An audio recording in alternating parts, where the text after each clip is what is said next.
Gryffindor versus Ravenclaw. It looked like the end of Ron and Hermione's friendship. Each were so angry at the other, and Harry couldn't see how they'd ever make up. Ron was enraged that Hermione had let Crookshank's attempts to eat Scabbers seriously, hadn't bothered to keep close watch on him, and was still trying to pretend that Crookshanks was innocent by suggesting that Ron look for Scabbers under all the boys' beds.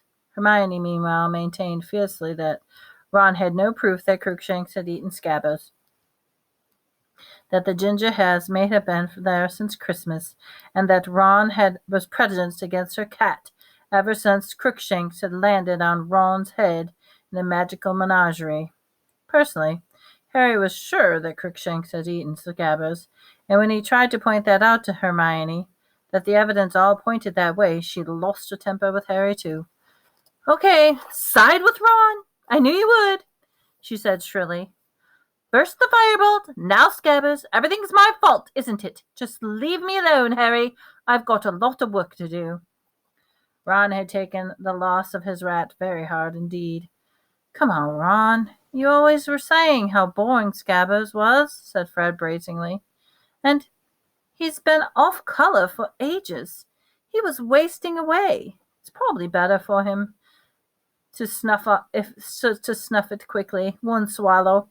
Probably didn't feel a thing." "Fred!" said Ginny indignantly. "All he did was eat and sleep, Ron. You said it yourself," said George. "He bit Goyle for us once," Ron said miserably. "Remember, Harry?" "Yeah, that's true," said Harry. "His finest hour," said Fred, unable to keep a straight face. "Let that scar on Goyle's finger stand for the lasting tribute in memory. Oh, come on, Ron. Get yourself down to Hogsmeade and buy a new rat. What's the point of moaning?" In a last-ditch attempt to cheer Ron up, Harry persuaded him to come along with the Gryffindor's team final practice before a Ravenclaw match so that he could have a ride on the Firebolt after they'd finish. This did seem to take Ron's mind off Scabbers for a moment. "Great. Can I try to shoot a few goals on it?" So they set off for the Quidditch field together. Madam Hooch was still overseeing Gryffindor's practices to keep an eye on Harry, was just as impressed with the Firebolt as everyone else had been.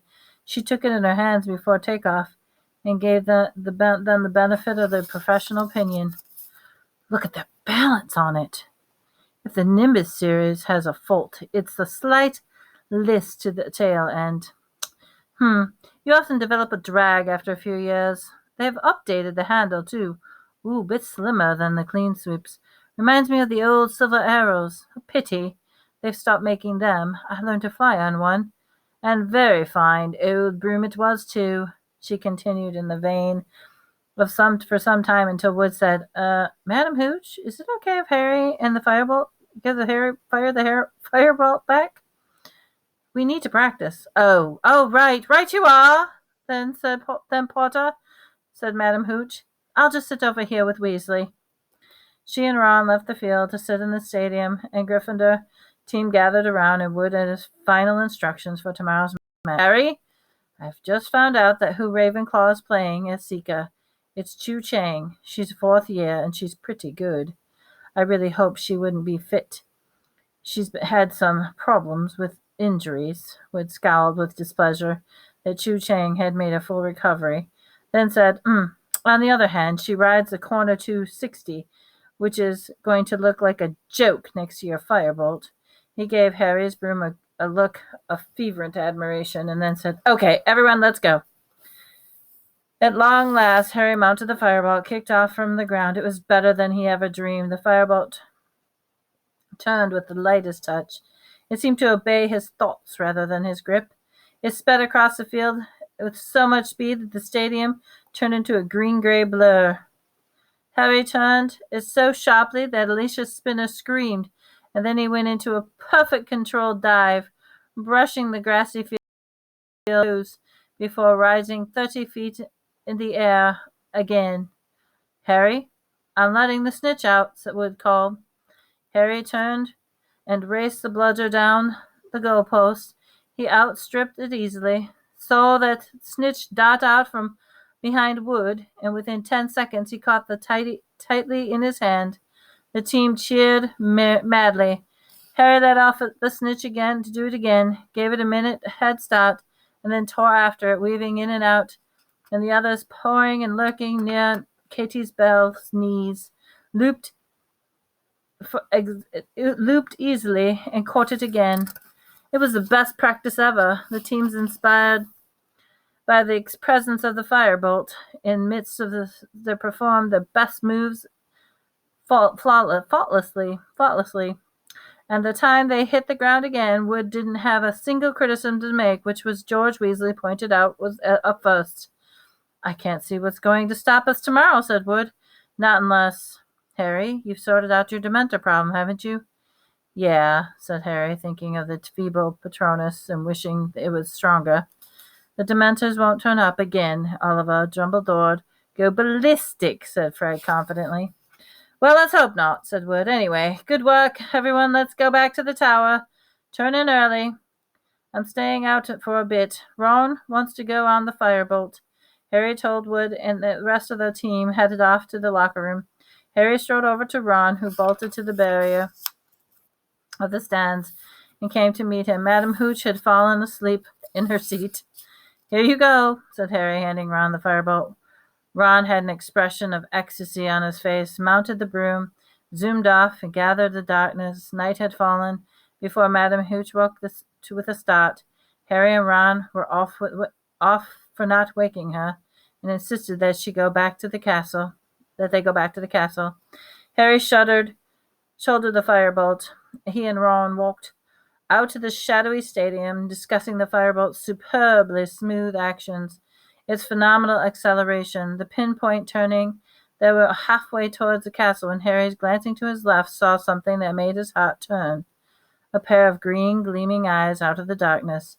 Harry stopped dead, and his heart banging against his ribs. What's the matter? Said Ron. Harry pointed. Harry pulled out his wand and murmured, Luminous. And a beam fell across the grass, hit the bottom of the tree, and illuminated the branches. There, crouching among the building leaves, was Crookshanks. Get out of here! Ron roared, and he stooped down and seized the stone lying on the grass, but before he could do anything else, Crookshanks had vanished with one swoosh of his long ginger tail. See, said Ron furiously, chucking the stone down again. She's still letting him wander around wherever he wants. Probably washing down scabbards with a couple of birds now. Harry didn't say anything. He took a deep breath of relief seep through him. He is sure for a moment those eyes had belonged to Grim. They set off for the castle once more, slightly ashamed of the moment of panic. Harry didn't say anything to Ron, nor did he look left or right until they reached the well-lit entrance hall. Harry went down to breakfast the next morning. The rest of his boys of his dormitory, all of whom seemed to think the Firebolt deserved a sort of guard of honor. As Harry entered the great hall, heads turned in direction of the Firebolt, and there was a good deal of excited murmuring. Harry saw the enormous satisfaction. The Slytherins were all looking thunderstruck. Did you see his face? Said Ron gleefully, looking at Malfoy. He can't believe it. This is brilliant. Wood, too, was basking in the reflected glory of the Firebolt. Put it here, Harry, he said, laying the broom in the middle of the table, carefully turning it so that the frame faced upward. People from the Ravenclaw and Hufflepuff tables were soon coming over to look. Cedric Diggory came over to congratulate Harry on having acquired such a superb replacement for the Nimbus, and Percy Ravenclaw's girl, Clearwater, asked if she could actually hold the Firebolt.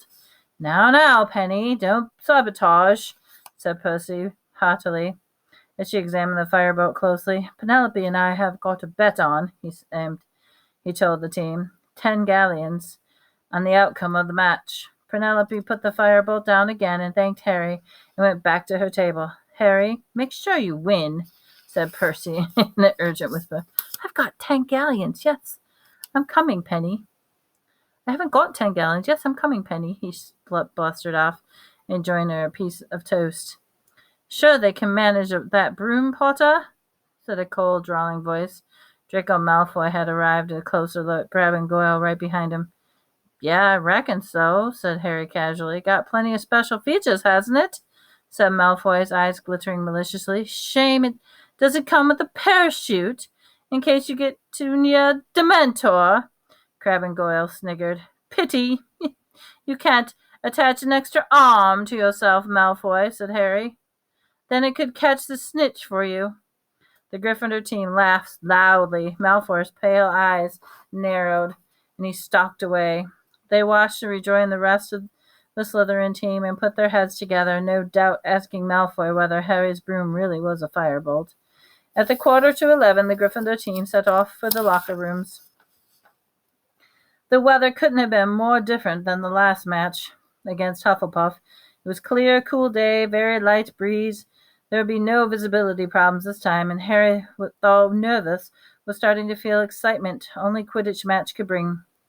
They could hear the rest of the school moving in the stadium beyond Harry, and took off his black school robes, removed his wand from his pocket, and stuck it inside his t-shirt. He was now going to wear under his Quidditch robes. He only hoped he wouldn't need it, and wondered suddenly whether Professor Lupin was in the crowd watching. "You know what we've got to do," said Wood, as they prepared to leave the locker room. "If we lose this match, we're out of the running. Just fly like you did in practice yesterday, and we'll be okay." We walked out into the field, a tumultuous applause.